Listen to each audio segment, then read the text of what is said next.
the fifth Sunday of Lent. Next Sunday will be Palm Sunday and the beginning of Holy Week.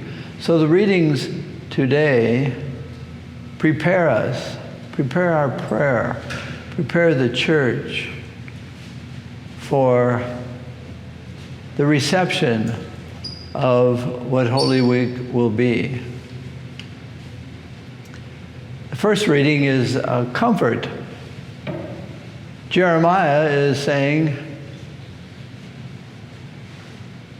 God is going to give us a new covenant, a new Passover, a new experience of being freed from Egypt. But it's something new. And though you Israelites, you broke the commandment, the new commandment you cannot break. I will hold it fast. And the announcement will be, by my choice, I am your God, and you are my people. That's a comfort. In John's Gospel, from which we read today, is the wonderful image of the grain of wheat. If it doesn't fall into the earth, it remains but a single grain by itself. It's almost planting time in our part of the country. The earth has melted in a way. The sun is warming it, preparing it for reception. Jesus is in this gospel a bit of a conflict. He knows that a grain of wheat must fall into the earth in order to bring forth fruitfulness. In John's gospel, there is no agony in the garden. He is in the garden, and chapter 18, the brigands come out and arrest him. And he shows up and he says, who are you looking for? And he said, Jesus. He said, I am he. He says that twice. In the gospel here, there's a bit of an agony.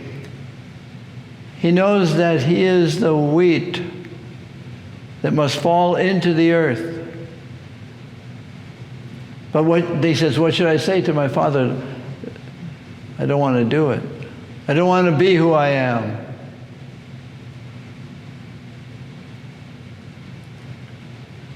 There is a double meaning, maybe triple, for the grain of wheat falling into the earth. The Son of God becoming human. And as we've noted, human comes from the Latin word meaning composite, earth and vegetation. The earthliness. And he has buried himself in our humus, in our earthliness, in order that we might bear fruit. He might bear fruit within us. But he knows too that he has to fall into the earth in order that there will be life after. The challenge for us, of course, is to let him fall into our earthliness. He says, those who prize their life, seek nothing but their life, they will die. But those who lose themselves in the embrace of Jesus, who let their lives be fruitful because of his planting himself in our earthliness, they will bear fruit. So the losing of their lives, the losing of their lives as if our lives were our own. But those who lose that kind of life, that kind of self-centeredness, there will be fruit. But imagine a plot of ground that says, I am not going to receive that seed. I am still frozen. Maybe the winter soil. Ours has melted, but what if it's not melted? It rejects the grain of wheat. And of course it doesn't bear fruit because it's frozen. Or what if the earth says, we are such good soil, we don't need a grain of wheat. We'll produce our own.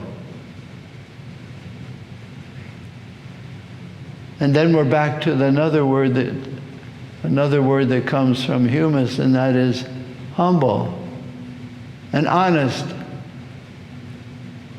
and receptive. We are the humble earth. He buries himself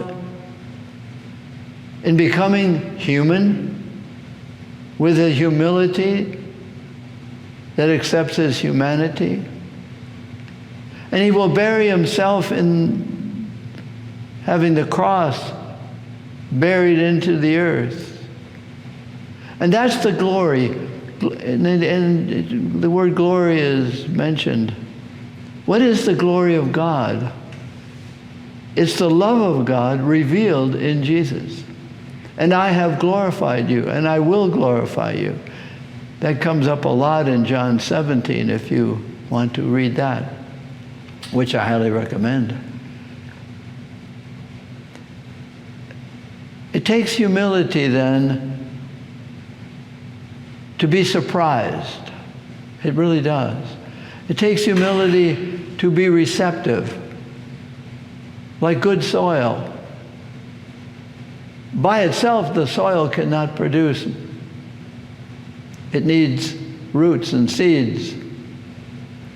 If you have a flower pot with just dirt in it, it remains sterile. It takes the humility of the earth to receive the sun and the liquid, the rain or the water, and the seed.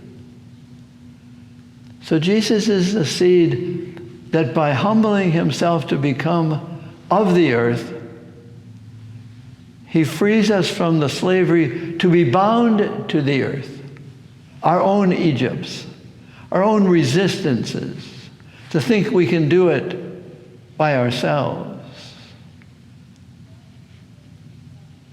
And he raises us up, fruitful. And he says, I will bury myself in your humanity that you might be fruitful for the spread of the glory of God, the goodness of God, and not just glorifying yourself, which is bogus. So it's a comforting liturgy today. If we are humble enough, of the earth enough, of the receptivity enough to receive the seed that is Jesus and the fruitfulness that is him in us. Receive him well.